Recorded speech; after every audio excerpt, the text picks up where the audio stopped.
স্বৈরাচার শেখ হাসিনা সরকার পতনের পর সারা দেশের ন্যায় রাজশাহী মহানগরীর আইন শৃঙ্খলা ও ট্রাফিক ব্যবস্থার দায়িত্ব নেওয়া শিক্ষার্থীদের বিশুদ্ধ পানি ও শুকনো খাবার বিতরণ করা হয়েছে। আজ শুক্রবার যুবদল কেন্দ্রীয় নির্বাহী কমিটির সাবেক সহসভাপতি, রাজশাহী বিভাগ ও রাজশাহী মহানগর যুবদলের আহ্বায়ক মাহফুজুর রহমান রিটন সহ যুবদলের নেতৃবৃন্দরা আইন শৃঙ্খলা ও ট্রাফিক ব্যবস্থার দায়িত্ব নেওয়া শিক্ষার্থীদের মাঝে এই বিশুদ্ধ পানি ও শুকনো খাবার বিতরণ করেন।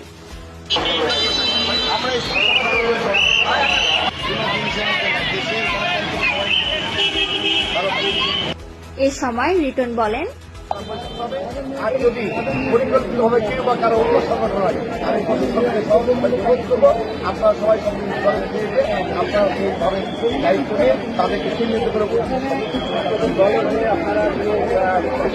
অবশ্যই আমাদের আপনাদেরকে বলতে স্পষ্ট ভাষায় আমাদের সকলের প্রথমটা আমাদের অভিভাবক প্রিয় নেতা দেশ নায়ক তারেক রহমান ইতিমধ্যে সিদ্ধান্ত নিয়েছেন যে দলের কর্মকাণ্ডে যেই থাকবে না কেন সঙ্গে সঙ্গে সে সহযোগিতার মতো আমাদের দল করতে পারবে।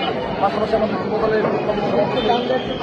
মোল্লা ভাই এবং বিপ্লবী সাধারণ সম্পাদক নুরুল ইসলাম নয়ন ভাই আমাদের সিদ্ধান্ত দিয়ে দেবেন। ইনশাল্লাহ আমরা আশা করছি দ্রুত সময় আমাদের আবার রাষ্ট্রে এই সমৃদ্ধ সুপরিকল্পিত এবং